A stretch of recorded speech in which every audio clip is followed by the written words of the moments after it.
Good morning, everyone. Thanks for showing up. Talk about some weed science and weeds. I think we have a pretty safe job for you students if you're interested in weeds. Job security is high right now. Several years ago during Roundup Ready, maybe we were a little worried, but Mother Nature has come through and provided many great challenges. I'm Doug Maxwell. I've been with the program since 1989. I retired a few years ago, and I've been on part-time kind of helping transition over to a new guy, Charlie Mitzdorfer, who then left and went to Parkland College, Junior College, is teaching there now. Kip's been in here a couple of years now.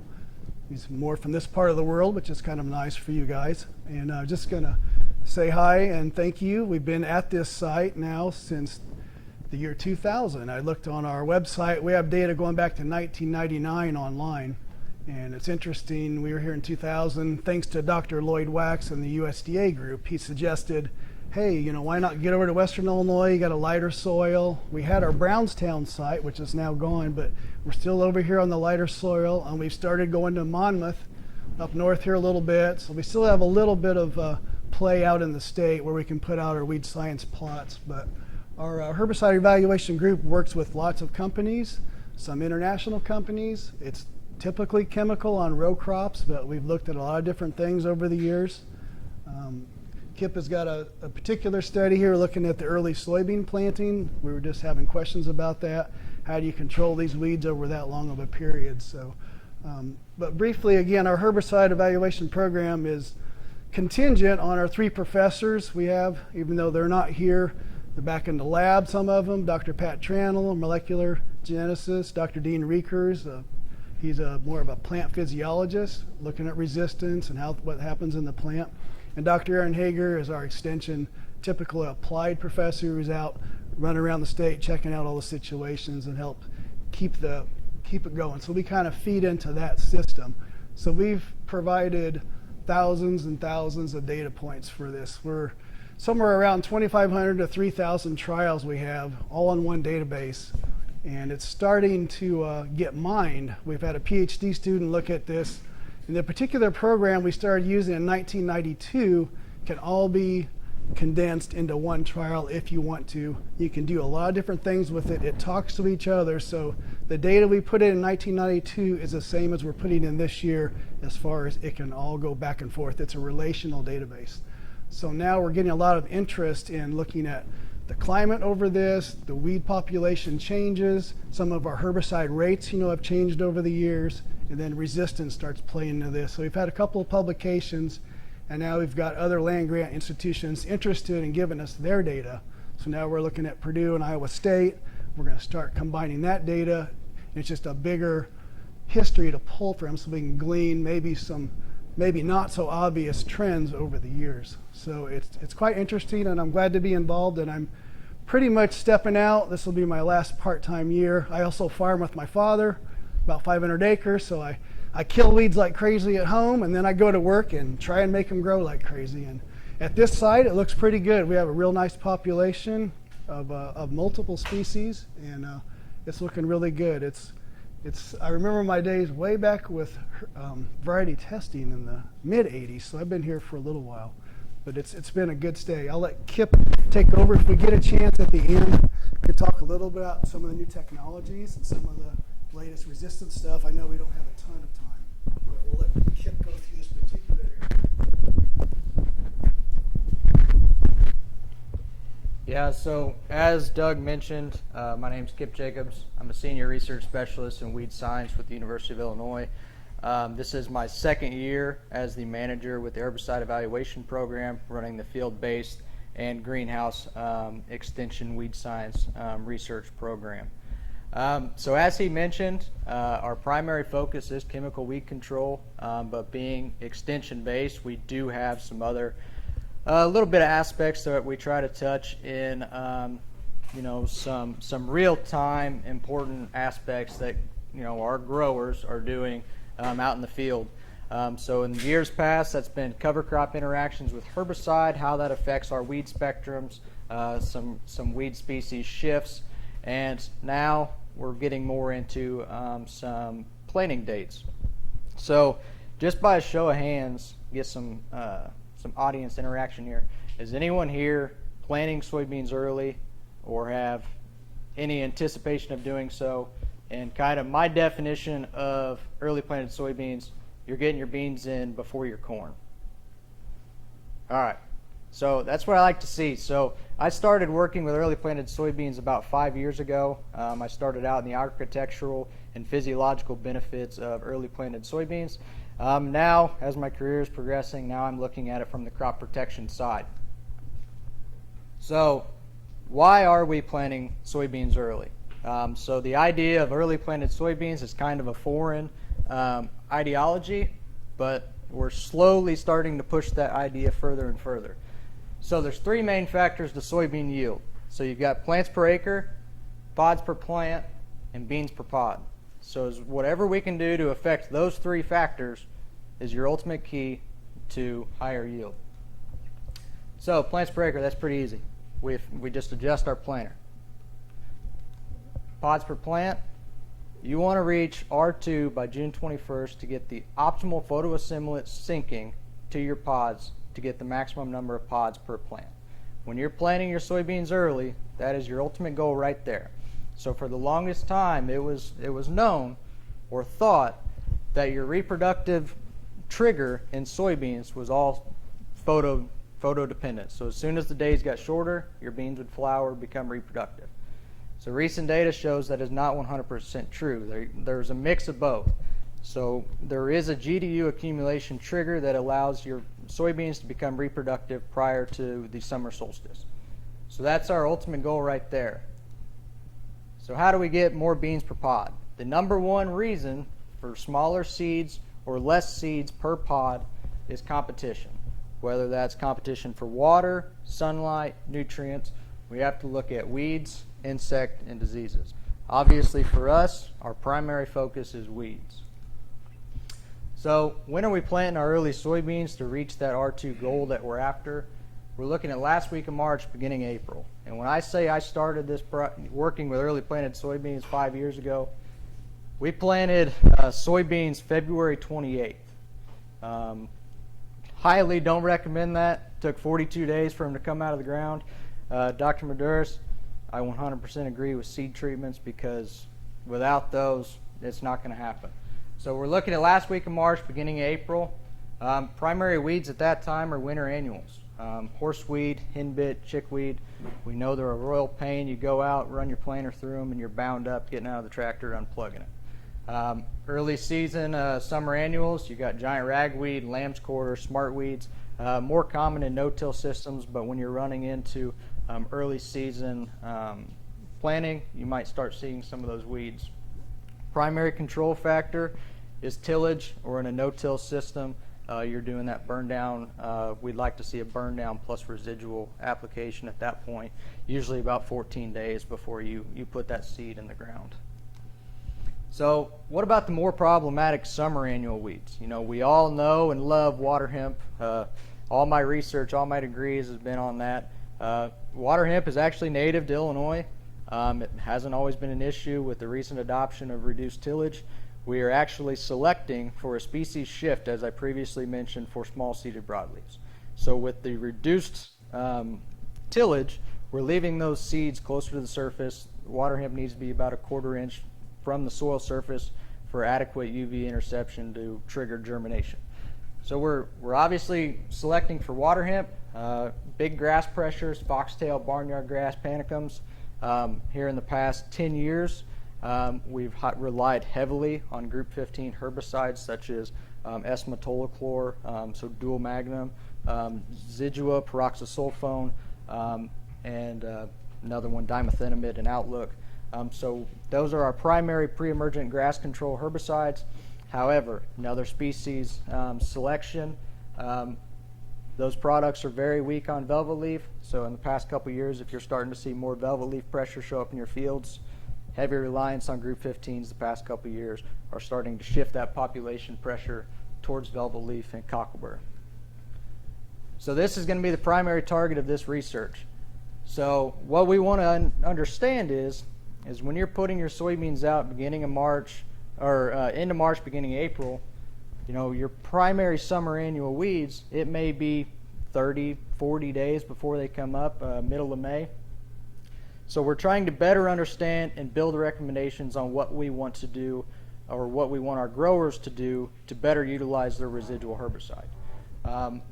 So we're trying to understand at what time and at what rate should you apply your residual herbicide to be sure that herbicide's there in the best form and the best place to get the weed control that you need.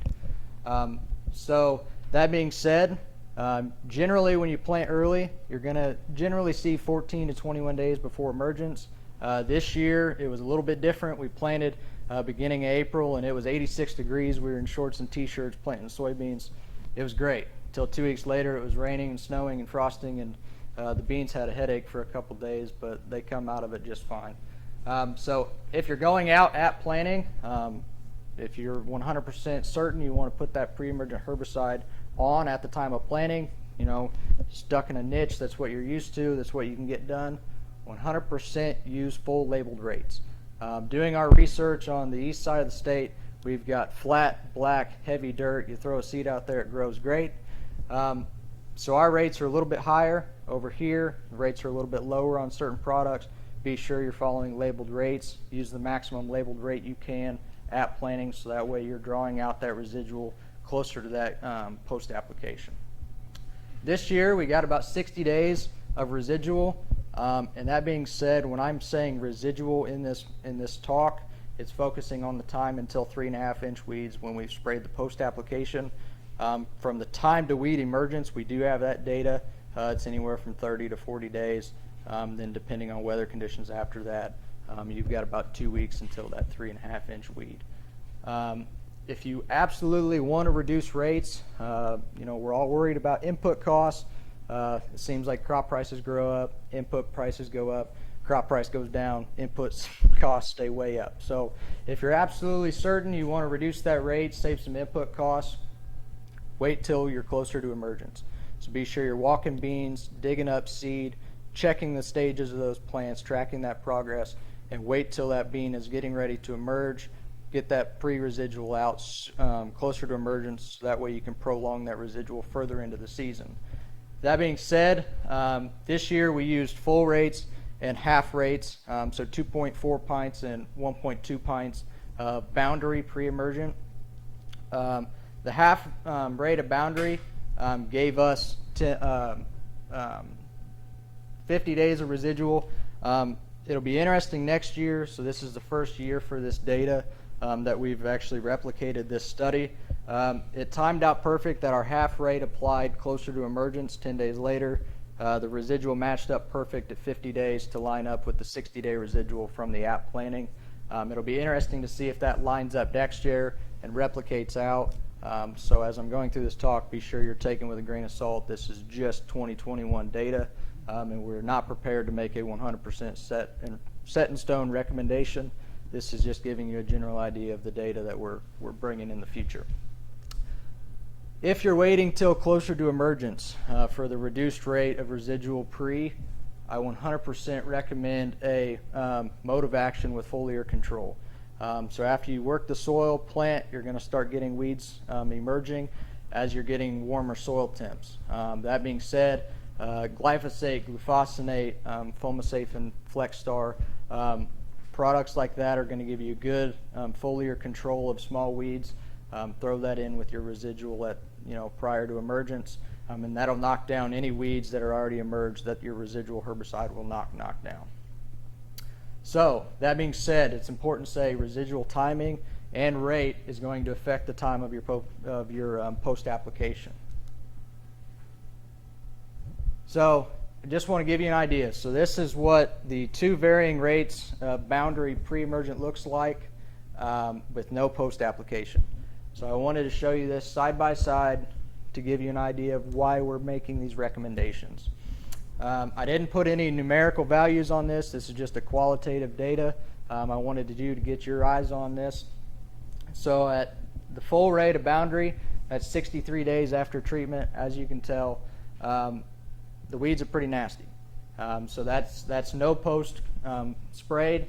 So that'll give you an idea of what you can expect. And this is the half rate that we're recommending you put out at that closer to emergence timing to draw that residual out. don't let that picture deceive you. The grass is breaking through. We did actually get pretty good small seeded and large seeded broadleaf control out of that. You'll start to see a lot more grass break in those half rates of boundary. That's because the S-metolachlor or dual magnum in boundary. Yep. Is that panicum? That's primary foxtail, giant foxtail. Yep. So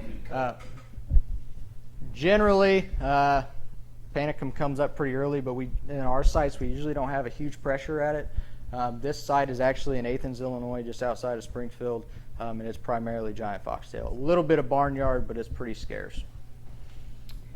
But as I was saying, the S-metolachlor and the reduced rate, that's your primary grass activity in these herbicides. So at that reduced rate, you're going to see more grass emerge sooner. So keep that in mind for any post-activity recommendations. So for your post-application timing, 2021 post-applications were made 60 and 50 days after the time of planting. As I mentioned, from the time of planting till the time till the time of emergence, we had 10 days. This year, the residual timing lined out perfect. It'll be interesting to see if it replicates next year also. So the posts were applied at a late vegetative, early R1 stage. I'll get to a point on why that is important. So the good pre-residual duration is going to allow for that post and residual program to be applied closer to canopy. So this will give you an idea. This is the full system, side by side. This is the full rate of boundary up front with a post application of Roundup and Liberty only, compared to the similar treatment, but we're putting a full rate of Residual peroxysulfone in post-emergent for prolonged late season residual. That being said, if I can get the laser to work, it might be kind of hard to see, but you can start to see some small seeded broadleaves breaking here. Again, no residual. You're going to end up either making a second application, or you're going to be sending your kids or grandkids or yourself out to walk fields. And after getting some undergrads to walk beans for me this summer, they're not very happy if you ask them to do that anymore. So they'll be pretty excited if you layer that residual herbicide out there. So if you look at this picture here, similar, we've got a full rate of peroxysulfone or Residual SC in that post tank mixture, and we're clean. We're not getting any new flushes throughout later in the year. And this is a similar situation. The only difference is this is the reduced and, well, actually, this is a typo. See, these are both the half rates of boundary 10 days after planting, so just about emergence. With the post-emergent application without and with residual herbicide, with the peroxysulfone, again, it's kind of hard to see, but you can start to see quite a bit of weeds break deeper into the canopy, where here you've got one little prickly sida coming up, but other than that, you're still at a well over 95 to 98% control later in the season. This is 21 days after that post-application was made, so we want to really hound on the idea of layered residuals. You 100% want a full rate of residual applied in your post. If you want to reduce rates of residual in the pre-emergent, we can allow you to do that, but we're just recommending push that closer to the time of crop emergence, so that way we can prolong that residual as long as we can. So the reason you want to have residual throughout the season, I cannot harp on it enough that we need to get away from this ideology that once you get to canopy, you have no worries.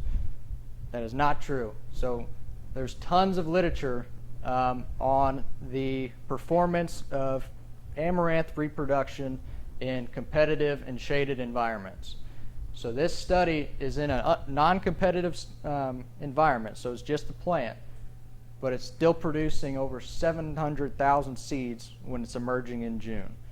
There's other studies from some amazing research groups at Iowa State, also some from here at University of Illinois, where even at 60 to 70% shade, one female water hemp can still produce over 400,000 seeds.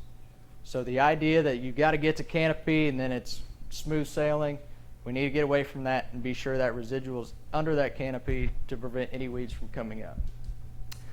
That being said, we got to understand resistance a little more. So I want to start with the bottom bullet there. We can't just open another jug. So Dr. Hager, that's one of his favorite expressions. We're running out of jugs to open. We got to make what we've got work. So that being said, there's not going to be a new glyphosate coming out anytime soon. As Doug mentioned, we've got pretty good job security so far because the weeds are 5 steps, 10 steps, 15 steps ahead of us, and we're chasing our tails trying to figure out what to do to prevent that selection pressure from happening. That being said, we've got 6-way resistant water hemp populations, one just outside of Champaign over there by the University of Illinois.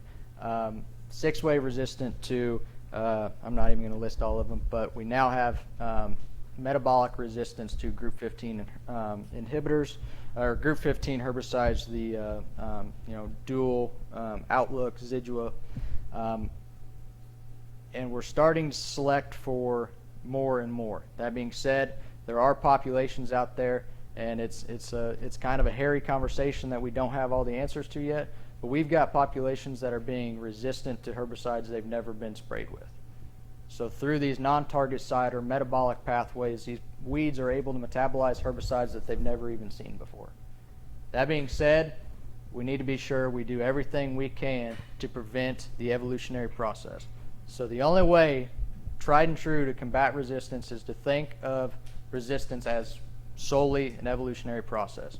Plants or weeds have one goal, and that's to produce seed to pass on traits to the next generation. That being said, that's why you go out and you'll see a water hemp this tall under the canopy and it's flowered. That being said, we need to reduce the allelic frequency. So whatever we can do to prevent seed from going to the next generation, that is the only tried and true way that we can prevent resistance selection. With that being, putting that full rate of residual out later, that's going to draw out that herbicide greater into the season and give that crop more time to choke out any weeds that may come up later in the season. Worst case scenario, you have a couple weeds sticking out over top of the canopy, chop them off, good to go. So primary takeaways from this 2021 study, again, if you're going out at planting, 100% you got to have a full rate of residual. If you're set on reducing it, whether it's input cost, you contracted your grain, not happy with the price, you want to cut the residual down, push that till closer to crop emergence. Be sure you're actively scouting those furrows, digging up seeds, checking on the stage.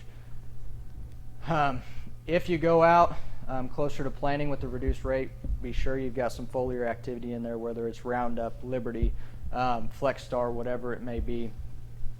And then full rate of residual should be applied with your post-application to draw that residual far through the canopy closure into later season. With that, I'll take any questions, comments.